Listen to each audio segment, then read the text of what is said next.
Samajwadi party सदस्य अखिलेश यादव ने रायबरेली में बीजेपी और सीएम योगी आदित्यनाथ पर हमला बोला। उन्होंने कहा कि बीजेपी के लोग कहते हैं कि गर्मी बहुत हो गई है, गर्मी उतार देंगे।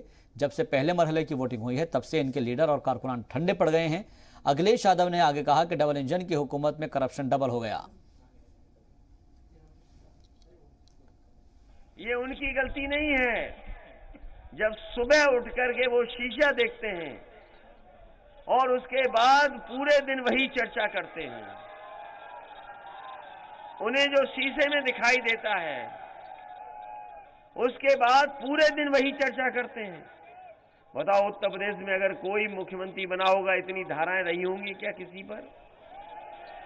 ये पहले मुख्यमंत्री जिन पे इतनी धाराएं रही, और सबसे ज्यादा अपराधियों को संरक्षण अगर किसी ने दिया है तो ये भारतीय जनता पार्टी की सरकार ने दिया है। पहले चरण का जो वोट पड़ा और दूसरे चरण में जो मतदान हुआ, उसकी हवा के बारे में तो मैं समझता हूं रायबरेली के लोगों को पता लग गया होगा। बताओ, सफाया हो गया, बीजेपी का नहीं हो गया। और जो गर्मी निकालने